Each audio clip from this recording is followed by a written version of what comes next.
Hello all. ఇవాళ assignment on a book review. నా దగ్గర హార్డ్ కాపీ బుక్ లేదు, అందుకనే సాఫ్ట్ కాపీ మొబైల్లో పెట్టుకున్నాను. సో ఇది వచ్చి the secret book by రోండా brain. ఈ బుక్ నేను చాలా సంవత్సరాల క్రితమే చదివాను, బట్ ఇవాళ మళ్ళీ లా ఆఫ్ అట్రాక్షన్ సెషన్ తర్వాత ఈ బుక్ని రివ్యూ చేసుకోవాల్సి వచ్చింది. ఈ బిజీ లైఫ్లో ఉంటూ అలా పరిగెత్తు సులువుగా చేసుకోవాల్సిన పనిని కష్టంగా ఫీల్ అవుతూ చేసిన సిచ్యువేషన్స్ ఎన్నో ఉన్నాయి. ఈ సెషన్ తర్వాత అవును కదా, మనము ఇలాంటి ఒక మంచి వెన్నని చేతిలో పెట్టుకుని నెయ్యి కోసం మొత్తము లోకమంతా పరిగెత్తినట్టు అనిపించింది. ఈ బుక్లో ముఖ్యత్వం ఏంటంటే లా ఆఫ్ అట్రాక్షన్ అంటే ఏంటి, మెయిన్గా ఈ ఆథరు తన లైఫ్లో ఫేస్ చేసిన డిఫికల్టీస్ నుంచి ఈ బుక్ ఉద్భవించింది.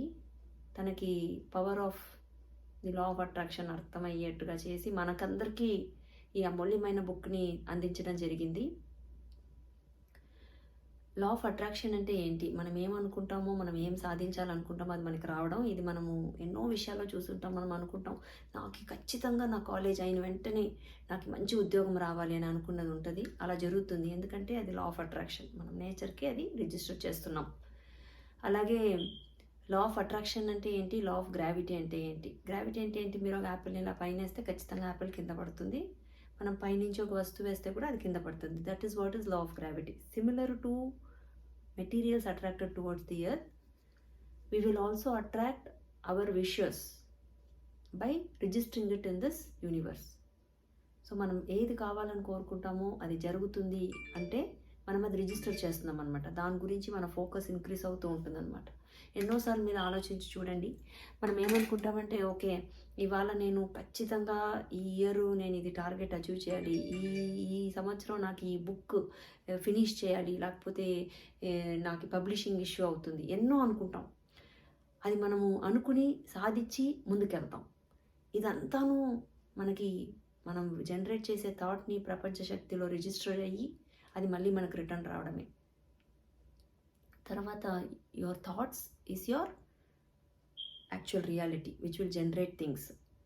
ఇందులో ఆమె 4 స్ట్రాటజీస్ గురించి మాట్లాడింది. ఫస్ట్ వచ్చి కన్ఫర్మేషన్ బయాస్. అంటే ఏంటి, మనం జనరల్లీ ఏం చేస్తామంటే వి బిలీవ్ ఇన్ మనకి ఏది కావాలో దాని ముందే మనకు బిలీఫ్ ఉంటుంది, దాని గురించే మనం ఇన్ఫర్మేషన్ తెలుసుకుంటాం అనుకుంటాం.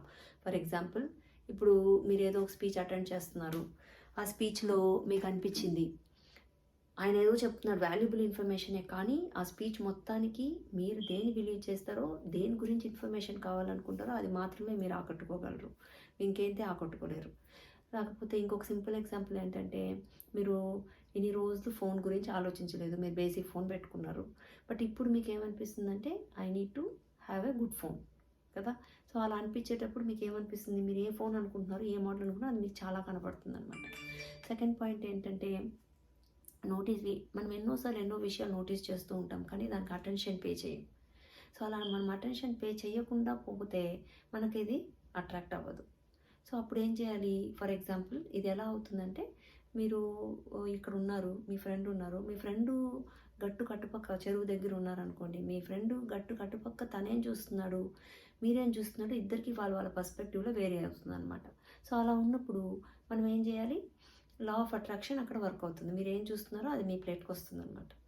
తర్వాత మీరు దేని గురించి ఆలోచిస్తున్నారో దానిలాగే మనం మారిపోతాం. ఇప్పుడు మీరు పాజిటివ్ థాట్స్, పాజిటివ్ ఎమోషన్స్, దీనికే మన ఎనర్జీ అంతా స్పెండ్ చేసామనుకోండి, అలాంటివే మనకు అట్రాక్ట్ అవుతాయి. ఇలా కాకుండా negative thoughts, negative emotions, negative scenes, negative scenarios గురించి ఎక్కువ చూస్తే అలాంటివే మనకు అట్రాక్ట్ అవుతాయి. అప్పుడు మనం ఏం చేయాలి, మనకి ఏం కావాలనుకుంటున్నామో పాజిటివ్గా అది మాత్రమే నేచర్ని అడగాలి. నేచర్కి ఇది మంచి ఇది చెడ్డ అని తెలీదు. ఓకే, నువ్వు ఇది అడిగావా, నీకు నేను ఇవ్వగలను, ఎందుకంటే నేను వచ్చి యూనివర్స్, నేను వచ్చి ప్రపంచ శక్తిని, నువ్వేం అడిగినా ఇవ్వగలను. I can create because that are your thoughts. So ఎప్పుడే కానీ మనం ఒక థాట్ని ఇంజెక్ట్ చేసేటప్పుడు దేనిపైన ఫోకస్ చేయాలో దానిపైన ఫోకస్ చేస్తూ మన లైఫ్లో హెల్త్, రిలేషన్షిప్, ప్రొఫెషనల్ సైడు అన్నిటికీ మనల్ని మనం ఇంప్రూవ్ చేసుకోవడానికి ఈ బుక్ ఒక గైడ్గాను, ఒక మంచి